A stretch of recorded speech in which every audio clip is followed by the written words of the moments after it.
இப்படி படைப்பு தொழிலை தந்தையாகப்பட்டவர் மேற்படுகின்ற பொழுது இப்பிறவியில் கலகப்பிரிய நாரதாரி நாமத்தோடு என்னை படைத்தார். ஒரு நாளைக்கு ஒரு கலகம் செய்யாவிடில் என்னுடைய சிரமாகப்பட்டது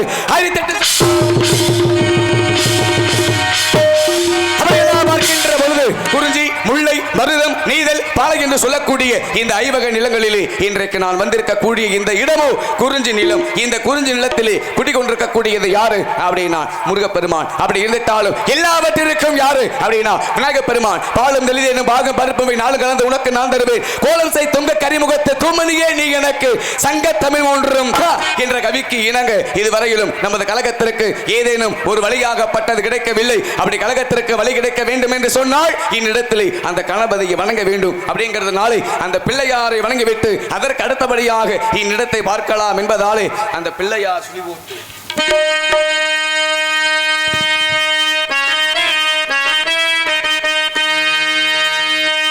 பிள்ளையார் சுழிபோட்டு எழுதிடுவோ எந்த பிள்ளைகளும் இல்லாமல் உயர்ந்திடுவோ.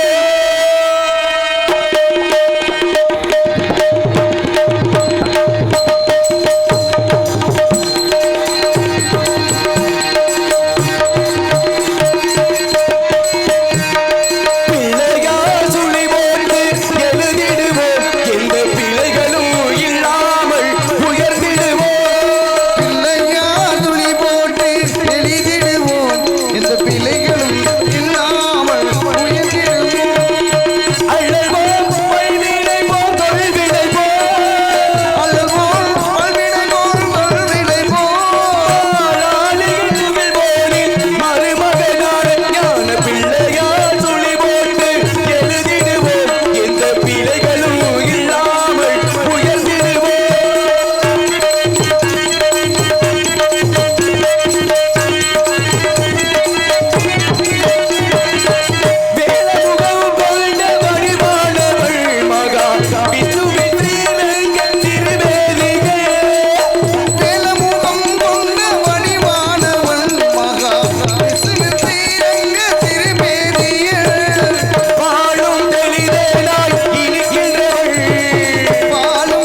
அப்பேற்பட்ட அந்த விநாயகப் பெருமானை என்னிடத்திலே வணங்கி விட்டாலும் நன்றி நன்றி நன்றி நன்றி கைதட்டி பாராட்டிய அனைத்து ரசிகர்களுக்கும் மூலம் மகிழ்ந்த நன்றி கலந்த வணக்கம் தெரிவித்துக் கொண்டு அதே போல இந்நிலத்தை பார்க்கின்ற பொழுது இந்த இடமோ வேள்விமலை சாரல். இங்கு பல முனிவர்கள் தங்கி தவம் செய்வார்கள். அகத்திய முனிவர், அத்திரி முனிவர், ஆங்கிரச முனிவர், இனிய முனிவர், உரோம முனிவர், கலைக்கோட்டு முனிவர் என்று சொல்லக்கூடிய அப்பேற்பட்ட முனிவர்கள் எல்லாம் இந்நிலத்தை இருந்து விட்டாலும் இந்நிலத்தை பார்க்கின்ற பொழுது இந்த மனத்திற்கு உள்ளே யாராவது இருக்கத்தான் வேண்டும். உள்ளே ஏதாவது கேட்குமா சத்தம்? என்ன சோ? ஆஹா, ஆலோலம் சோ, ஆலோலம் சோ, ஆலோலம் சோ. என்ன பெரிய கூட்டம்! இந்த படம் போதுமா? அருமையான கூட்டம். ஆலோலம் சோ என்ற கானத்தை இசைத்தவள் யாரு அப்படின்னா வள்ளியாகப்பட்டவள். என்ன காரணம் அப்படின்னா ஆதியில் முருகப்பெருமான் கொடுத்த வாக்கு அமிர்தவள்ளி சுந்தரவள்ளி என்ற இரு பெண்ணுக்கு வாக்கு கொடுத்தார். அமிர்தவள்ளியை தெய்வயான என்ற பெயரிலே திருப்பரங்குன்றத்திலே வைத்து திருமணத்தை முடித்து விட்டார். இளையவள் சுந்தரவள்ளியாகப்பட்டவள் இந்த இடத்திலே அந்த முருகப்பெருமான் நினைத்துக் கொண்டு ஆலோலம் சோ என்று காவல் என்று காத்துக் கொண்டிருக்கிறாள். இது எப்படியோங்க இந்த இடத்துல அந்த முருகப்பெருமானுக்கும் இந்த வள்ளி பிள்ளைக்கும் திருமணத்தை முடிச்சு வச்சுட்டு தலத வச்சா போதும். ஏன்னா ஒவ்வொரு நாளும் என்னுடைய சிரமமாகப்பட்டதை காப்பாற்றுவது பெருங்கொண்ட விஷயமாக இருந்துட்டாலும் வந்த இடத்துல தக்க வைக்க வேண்டும் அப்படிங்கிற ஒரு காரணத்தினால இந்த வள்ளியாகப்பட்டவள் இந்த காவலை எவ்வாறு காத்துக் கொண்டிருக்கின்றாள் அப்படின்னா காவல் மட்டுமா நடக்கின்றது கிடையாது. காவலோடு காதலும் காதலோடு கவிதையும் புனைகின்ற ஒரு காரணத்தினாலே அந்த கவிதையை இந்த இடத்திலே அரங்கேற்றம் செய்தால் எவ்வாறு இருக்கும் அப்படிங்கிறதுனாலே அந்த கவிதை அரங்கேறும்.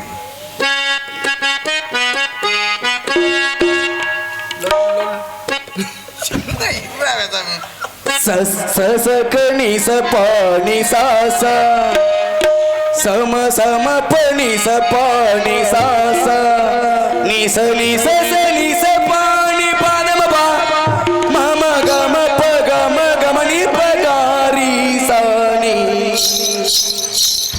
சப்த சுரவே விபுணரு இனி எண்ணில் வருடான மருளு நீ அழகில் மாமனாவில் வாழு என் கனவில் ஒளி தீபம் ஏற்று கவிதை அரங்கேறும் நேரம் மலர் கலை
என்னிடத்திலே காவலோடு கவிதையும் புனைந்து கொண்டிருந்தாலும் 4 பேர் போன பாதையில் போக வேண்டும் அப்படின்னாங்க. அப்பர், சுந்தரர், மாணிக்க வாசகர், திருஞான சம்பந்தர் 4 பேரும் மெச்ச வாழ வேண்டும் அப்படின்னா மாதா பிதா குரு தெய்வம் தன்னை 10 மாதம் 300 நாள் சுமந்து இந்த உலகத்திற்கு நம்மை முதலாக கொண்டு வந்தவள் யாரு அப்படின்னா நம்மை பெற்ற தாயாகப்பட்டவள் அன்னவளை தான் முதலாக வணங்க வேண்டும் அப்படின்னு சொன்னாங்க. இன்னைக்கு பெத்த தாயை வணங்குறது என்ன நினைப்பது கூட கிடையாது. அம்மா உயிரோடு இருக்கும் பொழுது 5 ரூபாய்க்கு வடை வாங்கி கொடுக்க மாட்டேன், ஆனா இறந்த பிறகு 10,000 ரூபாய்க்கு வெடி வாங்கி வெடிப்பது உண்டு. அதே போல உயிரோடு இருக்கும் பொழுது ஒரு ரூபாய் சோறு போட்டு கொடுக்காதவள் இறந்த பிறகு கோவிலுக்கு 4 கிடாயை வெட்டி அன்னதானம் செய்வோம். அப்ப இதுல எல்லாம் வந்து பார்த்தோம் அப்படின்னா புண்ணியம் கிடைக்குமா அப்படின்னா ஒருபோதும் கிடைக்காது. அதற்கு அடுத்தபடியாக யாரை வணங்க வேண்டும் அப்படின்னா தந்தை என்று சொல்லக்கூடிய அப்பாவை வணங்க வேண்டும் அப்படின்னு சொன்னாங்க. ஒருத்தர் 16 வயசுல வேலைக்கு போறேன் அப்படின்னா அவனுக்கு அப்பா சரியில்லைன்னு அர்த்தம். ஒருத்தர் 60 வயசுல வேலைக்கு போறாரு அப்படின்னா அவருக்கு பிள்ளை சரியில்லைன்னு அர்த்தம். அப்ப ஒரு நல்வழியில் நடத்தக்கூடியவர் யாரு அப்படின்னா அவரே தந்தையாகப்பட்டவர். 3வது இடத்துல குரு, 4வது இடத்துல தான் தெய்வத்தை வச்சிருக்காங்க. அப்ப 3வது இடத்துல இருக்கக்கூடிய குருவாகப்பட்டவர். ஏன்னா இதுதான் உலகம் என்று எடுத்து காட்டக்கூடியவர் தந்தை. அந்த உலகத்திற்கு நம்ம எடுத்து காட்டக்கூடியவர் யாரு அப்படின்னா அவர் தான் கற்றுக் கொடுத்த ஆசான் என்று சொல்லக்கூடியவர். அப்ப தாயை கொண்டு வந்து முதலாக வைத்து தெய்வத்தை கொண்டு போய் கடைசியாக வைத்தாங்க. ஏன்னா அதனால நம்முடைய நாட்டை வந்து எல்லோருமே தாய் நாடு அப்படின்னு சொல்றோம். ஏன்னா இந்த பூலோகத்திலே கருவறை அப்படிங்கிறது 2 இடத்துல மட்டுமே உண்டு. முதல் கருவறை எங்கே உள்ளது அப்படின்னா ஒவ்வொரு இடத்திலையும் தெய்வம் குடிகொண்டிருக்கக்கூடிய இடம், அதற்கு பேரு கருவறைன்னு பேரு.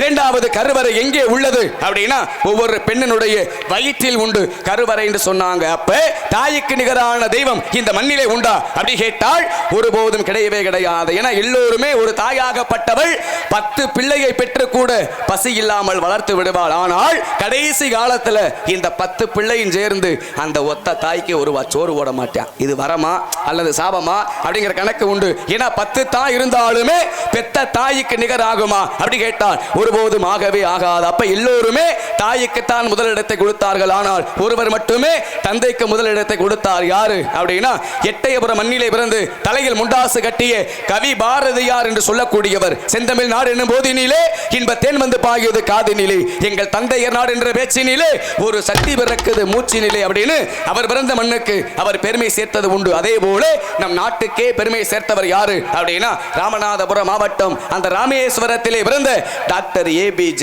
அப்துல் கலாம் ஐயா அவர்கள். நன்றி நன்றி. இவர்கள் எல்லாம் மனிதர்கள் கிடையாது, மனிதனாக பிறந்த தெய்வம் அப்படின்னாங்க. ஏன்னா அப்துல் கலாம் ஐயா அவர்கள் வந்து இஸ்லாமியர் மதத்தை சார்ந்தவங்க, அல்லாஹ்வை கும்பிடக்கூடியவங்க, சாமி கும்பிட மாட்டாங்க. அது எல்லோருக்கும் தெரிஞ்ச ஒரு விஷயம். அப்படி இருந்துட்டாலுமே நம்ம இந்து மதத்துக்கு சம்பந்தப்பட்ட ஒரு மாரியம்மனுடைய கோவிலுக்குள்ள போறாரு யாரு அப்துல் கலாம் ஐயா. அப்படி மாரியம்மன் கோவிலுக்குள்ளே செல்கின்ற பொழுது அப்பதான் மாரியம்மன் கோவில் இருக்கக்கூடிய அர்ச்சகர் கேட்கிறார், ஐயா நீங்க சாமி கும்பிட மாட்டீங்க, பிறகு எதற்காக ஐயா கோவிலுக்குள்ள வந்தீங்க அப்படி கேட்கும் பொழுது அப்பதான் அவர் சொல்றாரு, ஏப்பா எம்மதமும் சம்மதம் அப்படின்னு தோணுச்சு, அதனால கோவிலுக்குள்ள வந்தேன், இதுல என்னப்பா தவறு அப்படி கேட்ட உடனே அதற்கு அடுத்தபடியாக அவர் சொல்றாரு, சரிங்கய்யா கோவிலுக்குள்ள வர மாட்டீங்க, ஆனா வந்துட்டீங்க, உங்க பெயருக்கு ஒரு அர்ச்சனை பண்றியா அப்படின்னாரு. ஏன்னா அர்ச்சனை அப்படின்னா என்னன்னு இவருக்கு தெரியாது. அவதான் கேட்கிறாரு, ஏப்பா அர்ச்சனை பண்றேன் அப்படின்னு சொன்னே, அதனால கிடைக்கக்கூடிய நன்மைகள் என்ன அப்படி கேட்கும் பொழுது அவதான் அவர் சொல்றாரு, ஐயா எந்த பெயருக்கு அர்ச்சனை பண்றோமோ அவங்க எந்த குறையுமே இல்லாமல் இருப்பாங்க அப்படிங்கிறது எங்க இந்து மதத்தினுடைய சாஸ்திரம், அதனால உங்க பெயருக்கு ஒரு அர்ச்சனை பண்றியா அப்படி சொன்ன உடனே அப்பதான் ஐயா சொல்றாரு, அப்படியாப்பா அப்ப எந்த பெயருக்கு அர்ச்சனை பண்றோமோ அவங்க எந்த குறையுமே இல்லாமல் இருப்பாங்க அப்படின்னு நீ சொல்ற, அதனால என் பேருக்கு நீ அர்ச்சனை பண்ண வேண்டாம், இந்தியாங்கிற பேருக்கு நீ அர்ச்சனை பண்ணு. காரணம் என்ன, என்னுடைய கனவு லட்சியம் எல்லாமே என் இந்திய மக்கள் எந்த குறையும் இல்லாமல் இருக்க வேண்டும். அப்ப பாருங்க, தனக்காக வாழவில்லை, தன் குடும்பத்திற்காக வாழவில்லை, நமக்காக நம் நாட்டுக்காக என ஜாதி மதம் இனம் குலம் அதற்கெல்லாம் அப்பாற்பட்டு பிறந்து அப்பாற்பட்டு வாழ்ந்து மறைந்து விட்டார். இருந்துட்டாலும் இடத்திலே இந்த நல்லவர்களை எல்லாம் பார்க்கின்ற பொழுது எனது உள்ளமாகப்பட்டது எவ்வாறு மகிழ்ந்து கொண்டிருக்கின்றது அப்படின்னா அப்படியே அதாவது நீங்க சொன்ன விஷயங்கள் அனைத்துமே உண்மையான விஷயம்.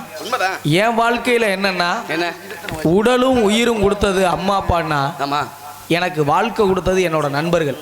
கண்டிப்பா. ஏன்னா ஒரு நேரத்தில் வள்ளுவராகப்பட்டவர் கூட ஏன்னா அந்த நண்பராகப்பட்டவர் வந்து சரியான நிலையில இருக்க வேண்டும் அப்படின்னா, ஏன்னா சேரக்கூடிய ஆளோடு விதம் தெரிந்து சேர வேண்டும், பிரியக்கூடிய விதம் தெரிந்து பிரிய வேண்டும் அப்படின்னா, அப்ப நண்பர்கள் கூட யாரு நல்லவங்க யாரு கெட்டவங்க அப்படின்னு அறிந்து புரிந்து செயல்பட்டு சேர்க்கை சரியில்லைன்னு வைங்க. நண்பர்கள் என்றாவே நல்லவர்கள் தானே, அப்படி சொல்ல அதுல என்ன நல்ல நண்பன் கெட்ட நண்பன் அப்படி கிடையாது. நண்பர்கள் என்றாலே நல்லவர்கள் தான். ஆனா உள்ள இருக்கக்கூடிய எண்ணமாகப்பட்டது எவ்வாறு இருக்கின்றது? சில பேர் என்ன செய்ய தெரியுமா, நல்லவங்க மாதிரி நண்பர்கள் மாதிரியே பழகுவாங்க. ஆனா அவர் எப்படியாவது வீழ்த்தணும், எப்படியாவது தாழ்த்தணும் அப்படிங்கிற ஒரு எண்ணமாகப்பட்டது மனதில் ஓடிக்கொண்டு இருக்கும். ஏன்னா வள்ளுவர் அழகா சொல்லி வச்சாரு, அன்றைக்கு உள்ள காலகட்டத்தின்படி உள்ளக்கூடிய நண்பர்கள் வேறு, இன்னைக்கு உள்ள காலகட்டத்தின்படி உள்ளது வேறு. ஆனால் எக்காலத்திலையுமே நண்பன் அப்படின்னாலே மனசுல சூது வினயம் வஞ்ச இது எல்லாமே இருந்து உண்மையாக பழகுனா மட்டும்தான் நண்பன். இதெல்லாம் உள்ள வச்சுக்கிட்டு பார்க்கும்போது ஐயா சாமிங்கிறது அப்படியே சும்மா நடிப்பாங்க. இல்லாத பொழுது ஏளனமாக பேசுவது அப்படி இருந்தால் அது உண்மையான நண்பனுக்கு அடையாளம் கிடையாது, அர்த்தம் கிடையாது. அதனாலே இந்த நல்லவர்களை எல்லாம் பார்க்கின்ற பொழுது எனது உள்ளமாகப்பட்டது எவ்வாறு மகிழ்ந்து கொண்டிருக்கின்றது அப்படின்னா,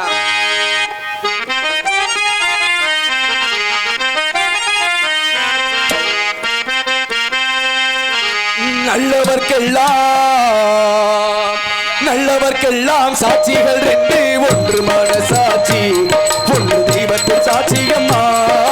நம்பிக்கை வைத்து கண்ணையும் பார்த்தால் தெய்வத்தின் காட்சியம்மா, அதுதான் உள்ளத்தின் காட்சியம்மா, அதுதான் உண்மைக்கும் சாட்சியம்மா. நல்லவர்க்கெல்லாம் சாட்சிகள் ரெண்டு, ஒன்று மனசாட்சி, ஒன்று தெய்வத்தின் சாட்சியம்மா, தெய்வத்தின் சாட்சியம்மா.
நல்லவர்க்கெல்லாம் சாட்சிகள் ரெண்டு, ஒன்று மனசாட்சி, ஒன்று தெய்வத்தின் சாட்சியம்மா, தெய்வத்தின் சாட்சியம்மா.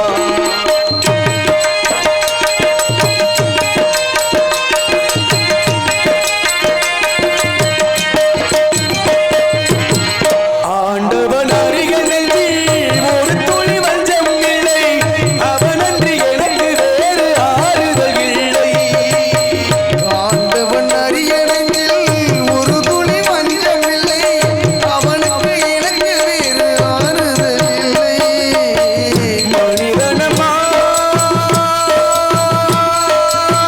மயங்குகிறேன், மனிதனமா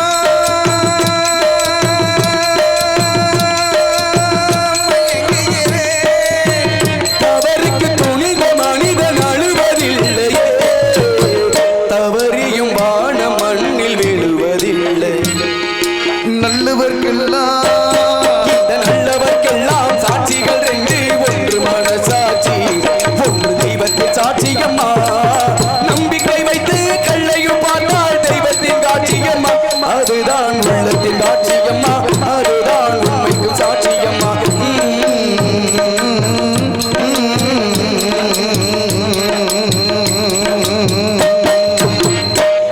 நன்றி நன்றி நன்றி. கைதட்டி பாராட்டி அனைத்து ரசிகர்களுக்கும் உள்ள மகிழ்ந்த நன்றி. அதே போல இன்னிடத்திலே இந்த நல்லவர்களை எல்லாம் பார்க்கின்ற பொழுது எனது உள்ளமாகப்பட்டது இவ்வாறு மகிழ்ந்து கொண்டிருந்தாலும், ஏன்னா ஒரு நாளைக்கு மனிதன் விடக்கூடிய மூச்சு எத்தனை அப்படின்னா 21,600 மூச்சு ஒரு நாளைக்கு விடக்கூடியது. ஒரு நாளிகைக்கு மனிதன் விடக்கூடிய மூச்சு எத்தனை அப்படின்னா 360 மூச்சு. அப்ப ஒரு மனிதன் இருக்கும் அப்படின்னா இத்தனை கோடி மூச்சு தான் அப்படிங்கிற கணக்கு உண்டு. அத்தனை கோடி மூச்சு நம்ம விட்டுட்டோம் அப்படின்னா தன் உயிராகப்பட்டதை யமனாகப்பட்டவன் எடுத்து சென்று விடுவார் தான் சொன்னாங்க. ஆடை அடங்கும் வாழ்க்கையடா, 6 அடி நிலமே சொந்தமடா அப்படி சொல்லி வைத்தது உண்டு. ஏன்னா இந்த உடம்பு அப்படிங்கிறது ஒரு வாடகை வீடு மாதிரி. இந்த வாடகை வீட்டுல உயிர் வந்து கொஞ்ச நாள் தங்கிட்டு போகும். அதுதான் வாழ்க்கை. அதுங்கள பார்த்தா எனக்கு அவரை தெரியும், எனக்கு இவரை தெரியும், நான் அங்க போய் அதை செய்வேன், இங்க போய் இதை செய்வேன் அப்படின்னு மனிதன் என்று சொன்னாலே மிக மிக ஆணவம் அடைத்தவன் அப்படின்னு சொல்லுவாங்க. ஏன்னா ஒரு மனிதனுக்கு வந்து ஆணவம் அப்படிங்கிறது எப்பொழுது அதிகமாக வரும் என்று கேட்டால், எவன் ஒருவன் இடத்திலே செல்வங்கள் அதிகமாக சேர்கின்றதோ அவன் இடத்திலே ஆணவம் அதிகமாக சேர்ந்து விடும் அப்படி சொல்லி வைத்தது உண்டு. அதே போல மனிதனுக்கு பிறப்பு என்பது தெரியும், இறப்பு என்பதும் தெரியும். ஆனால் எப்ப எந்த ஒரு சூழ்நிலையில் மனிதன் இறப்போம் அப்படிங்கிறது மட்டும் யாருக்குமே தெரியாது. அதனால சொன்னாங்க, சாகக்கூடிய நாள் தெரிஞ்சிருச்சு அப்படின்னா வாழக்கூடிய நாள் நரகம் என்று சொல்லி வைத்தது உண்டு. அதே போல அந்த மனிதனுக்கு எல்லாமே தெரிஞ்சிருந்தாலும் இந்த ஒன்று மட்டும் தெரியவில்லை அப்படிங்கிறதுனாலே அந்த மனிதன் எல்லாம் தெரிந்து கொண்டான்.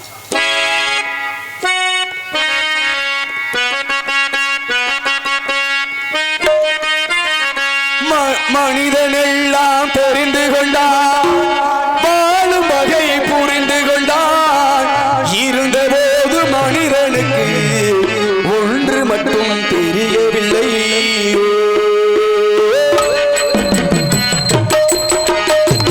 மனிதன் எல்லாம் தெரிந்து கொண்டான், வாழும் வகையை புரிந்து கொண்டான். இருந்தபோது மனிதனுக்கு ஒன்று மட்டும் தெரியவில்லை.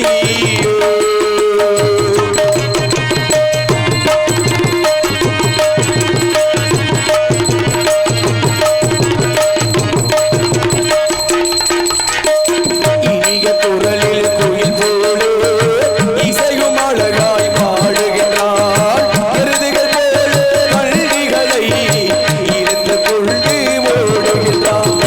இனிய குரலில் இசையோடே ஓடுகிறான்.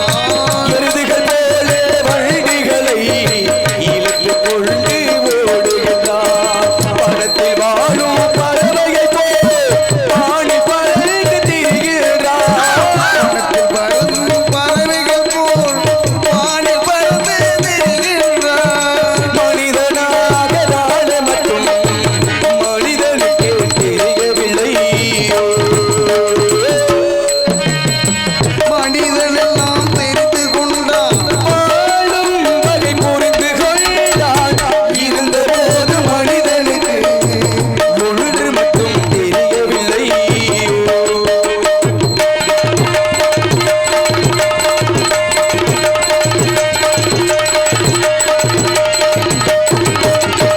கொள்ளு பாம்பின் கொடுமிசத்தை சொல்லிக் கொடுத்து தெரிந்து கொண்டான். உள்ள நரிமேல் தருதிரத்தால் புவியை கெடுக்க புரிந்து கொண்டான். உள்ள பாம்பின் குடிசத்தில் புள்ளி கொடுத்து புரிந்து கொண்டான். உள்ள நரி போல் தந்திரத்தை புவிய கெடுக்க புரிந்து கொண்டான். வெள்ளி பணத்தால் மற்றவரை விலைக்கு வாங்க தெரிந்து கொண்டான். வெள்ளி பணத்தால் மற்றவரை விலைக்கு வாங்க தெரிந்து கொண்டான். மனிதனாக வாழ மட்டும் மனிதனுக்கே தெரியவில்லை. மனிதன் எல்லாம் தெரிந்து கொண்டான், வாழும் வகை புரிந்து கொண்டான். இருந்தபோது மனிதனுக்கு ஒன்று மட்டும் தெரியவில்லை. ஒன்று மட்டும் தெரியவில்லை. ஆகவே அந்த மனிதனுக்கு எல்லாமே தெரிஞ்சிருந்தாலும் இந்த ஒன்று மட்டும் தெரியவில்லை அப்படிங்கிறதை பார்க்கும் பொழுது, ஏன்னா எல்லா மனிதனுக்குமே எல்லாமே தெரிஞ்சுவிடும் அப்படி சொல்லிவிட முடியாததா சொன்னாங்க. ஏன்னா மண்ணாண்டவர் கோடி மலையாண்டவர் கோடி என முடிசூடும் மன்னனாக இருந்தாலுமே கடைசியில அதுதான் அதுக்குள்ள மனிதாகப்பட்டவன் ஆடக்கூடிய ஆட்டமாகப்பட்டது இந்த மண் எனக்கு சொந்தம், இந்த மண் எனக்கு சொந்தம் அப்படின்னு ஒருவன் சொல்கின்ற பொழுது அவதான் இந்த மண்ணாகப்பட்டது அந்த மனிதனை பார்த்து சொன்னது, எந்த மண்ணும் உனக்கு சொந்தம் கிடையாது அப்படி சொல்லி வைக்கும் பொழுது, ஏன்னா 6 அடி நிலம் நமக்கு சொந்தம் அப்படின்னு சொல்றான். அந்த 6 அடி நிலம் கூட நமக்கு சொந்தமே கிடையாது. இதுதான் மனிதனுடைய வாழ்க்கையாகப்பட்டது. ஏன்னா ஒரு நேரத்தில் இந்த மண்ணோடு போராடி வெற்றி காணக்கூடியவன் யாரு அப்படின்னா விவசாயி தான். வள்ளுவராகப்பட்டவர் அழகாக சொல்லி வைத்தார். ஏன்னா உழுதுண்டு வாழ்வாரே வாழ்வார், மற்றவர்கள் எல்லாம் தொழுதுண்டு பின் செல்பவர் அப்படின்னு விவசாயி பின்னாடிதான் எல்லோருமே செல்ல வேண்டும் அப்படிங்கிற 1.25 அடியிலே உலகத்துல உள்ள அர்த்தங்களை எல்லாமே இந்த உலகத்திற்கு அழகாக சொல்லி வைத்தவர் யாரு அப்படின்னா அவர்தான் வள்ளுவராகப்பட்டவர். இப்படிதான் பாருங்க,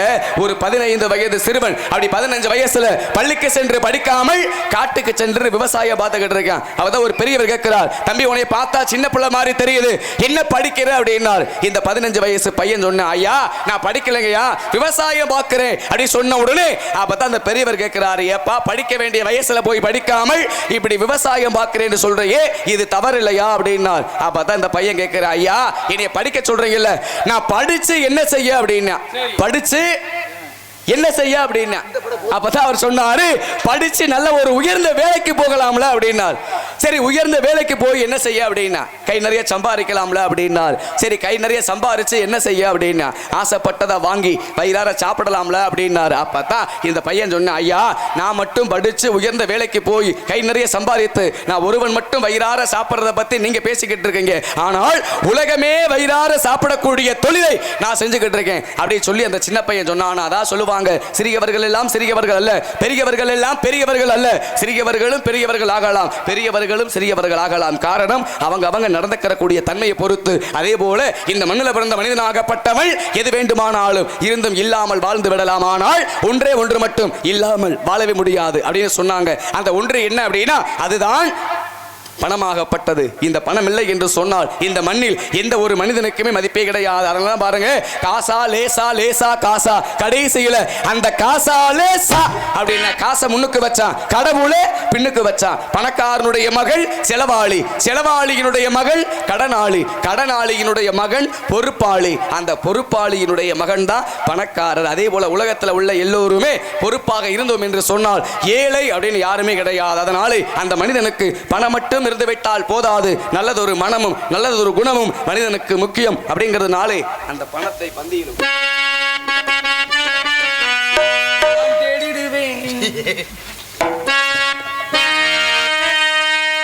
பணபந்தியிலே குணம் குப்பையிலே இதை பார்த்து அறிந்து நடக்காதவள் மனிதனில்லை, பிழைக்கும் மனிதனில்லை. பணப்பந்தியிலே குணங்குப்பையிலே இதை பார்த்து நடக்காதவன் மனிதனிலே, பிழைக்கும் மனிதனிலே. பணபந்தியிலே குணம் குப்பையிலே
சின்னஞ்சிறு கலைஞனை பாராட்டி அன்பளிப்பளித்து பெருமையை சேர்ந்த அன்பு நண்பர்களுக்கு உள மகிழ்ந்த நன்றி நன்றிகள் வணக்கம் தெரிவித்துக் கொண்டு அதே போல இப்படி தனிப்பட்ட முறையிலே பாட வேண்டும் அப்படின்னா நிறைய பாடிக்கொண்டே இருக்கலாம், பேச வேண்டும் அப்படின்னா நிறைய பேசிக்கொண்டே இருக்கலாம். ஏன்னா தனி மரம் தோப்பாகுமா அப்படி கேட்டால் ஒருபோதும் ஆகாது.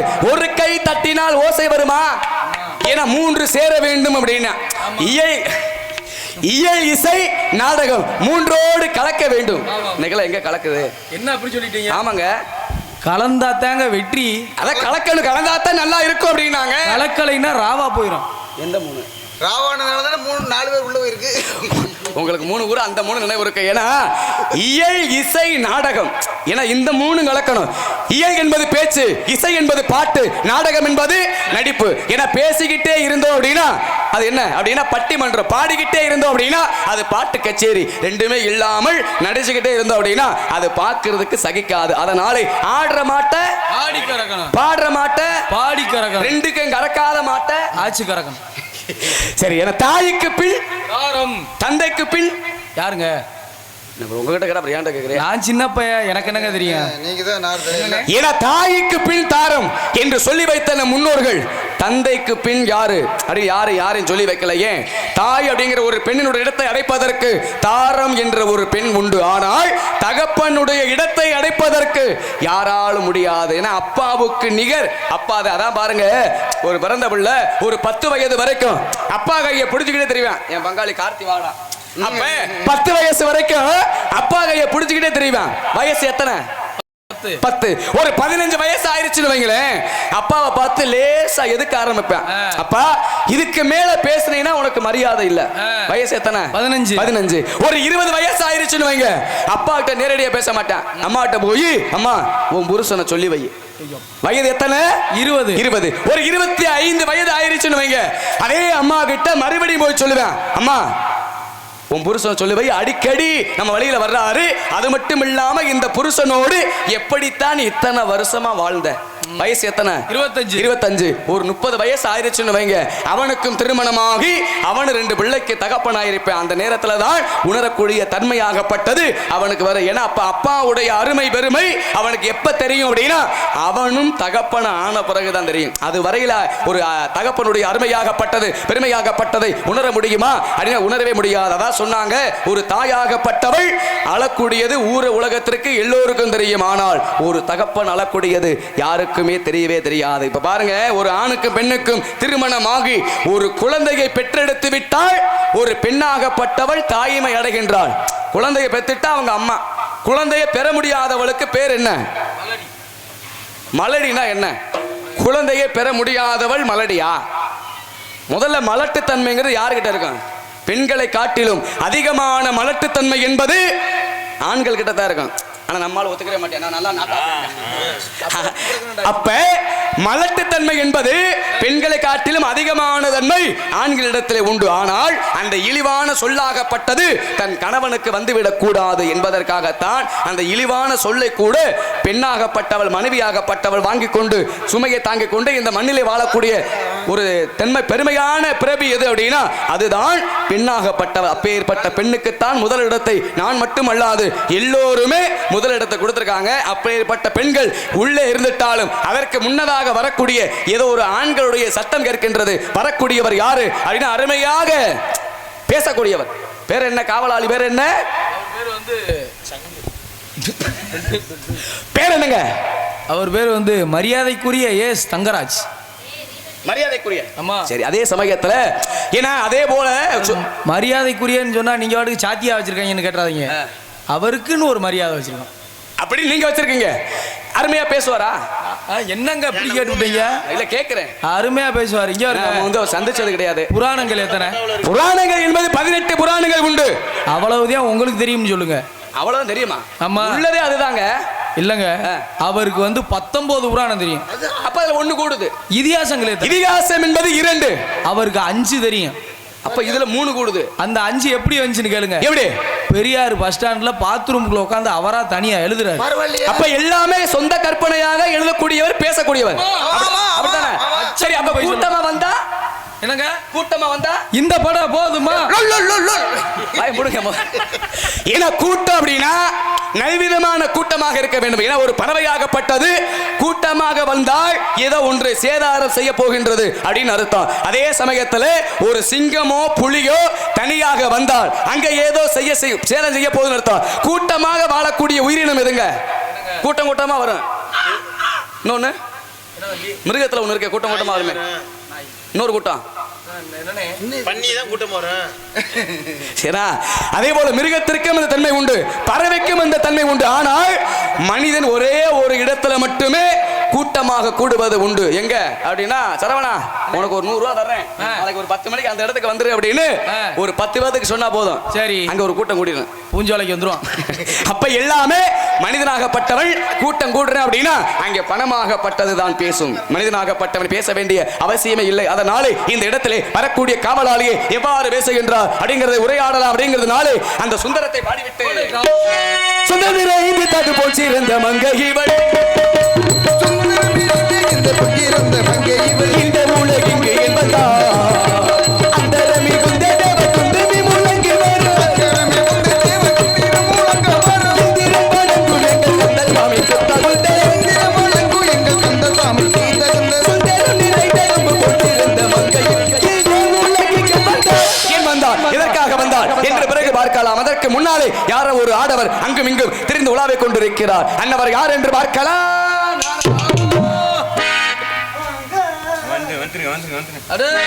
இந்த படம் போதுமா?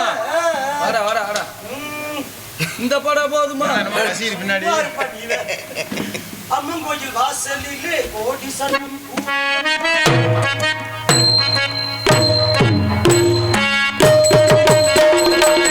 அம்மன் கோயில் வாசலிலே கூட்டி சனம் கூடுதம்மா,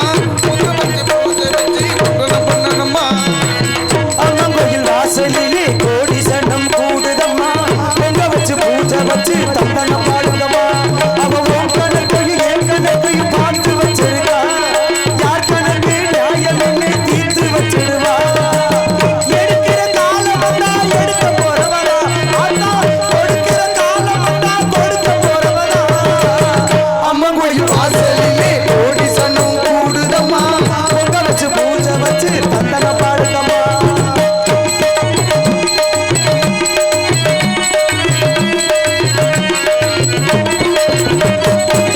காத்தும் மயக்காது விலகி நில்லு, காலம் கடக்காது வலிய விடு.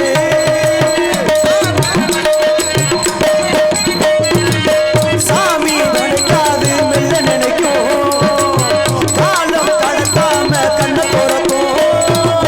குளிரா நிறைய கண்டு பதுங்கி போயிடுமா, எதிர்த்து நின்னாக்க வெட்டப்பட்டு குடிச்சிடுமா. பொழுது விடிச்சாத்தா பூமிக்கெல்லாம் பொழப்பு வரும், ஞானம் சிவந்தாத்தா பூமிக்கெல்லாம் வெளிச்சம் வரும். பெரிய நெருப்பு எப்போது எப்போது கையில் அடையிடுமா.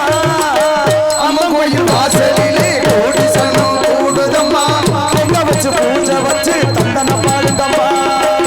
அம்மன் கோயில் வாசலிலே கோடி சனம் கூடுதம்மா, பொங்க வச்சு பூஜை வச்சு தந்தன பாடுங்கம்மா.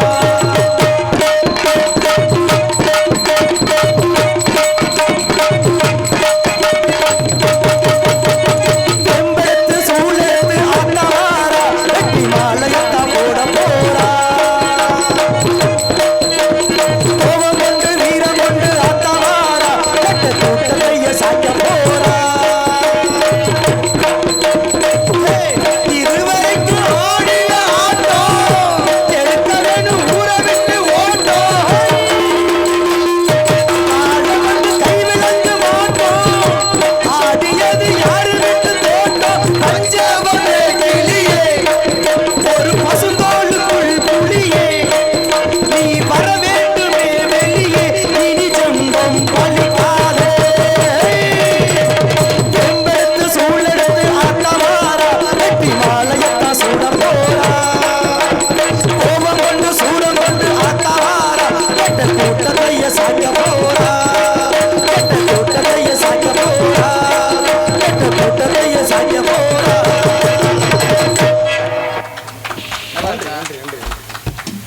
ஆத்தா எல்லாத்தையும் காப்பாற்றணும். காலையில என்னைய காப்பாத்தி விடுறா. பஞ்சாயத்து எப்படியாவது வரட்டும். யாரோ ஒரு முனிவராகப்பட்டவர் எங்கிருந்து இங்க வந்திருக்கிறார்? ஏன் வந்தார்? எதற்கு வந்தார்? இந்த படை போதுமா? வரட்டும், பார்க்கலாம். கானகத்தில் பாட்டு பாடும் சுவாமி யாரையா? இன்னும் தம்பி நீங்க பாடுற பாட்டு சரிதான், இல்லைன்னு சொல்லல. வருஷம் என்ன 2026. அப்ப டைமிங் தகுந்த மாதிரி நம்மளும் மாத்திக்கிறோமே லைட்டா. ஏய், டைமிங்னா சினிமா பாட்டுல என்ன வேணாலும் மாத்தலாம். ஆமா, இது வந்து கதை பாடல். கதை பாட்டு தான், வரிய மாத்த வேணாம், டியூனை மாத்துவான். என்ன டியூன்? சித்தப்பா பாடுறேன் அதே மாதிரி பாடு. நானதே மாத்த போறேன். தம்பி வாசிங்க, நடைய போடுங்க.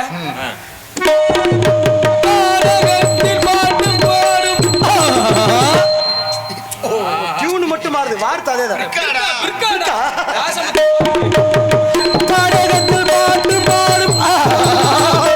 ரெண்டாவது இடம் ஒண்ணு இருக்கு இதுலயுமா? கானகத்தில் பாட்டு பாடு, கானகத்தில் பாட்டு பாடும். மூணாவது இடம் பாரு, மிரண்டுவ. கானகத்தில் பாட்டு பாடு, பம் ப ப ப ப ப ப ப ப பம் ப ப ப ப ப ப ப ப ப.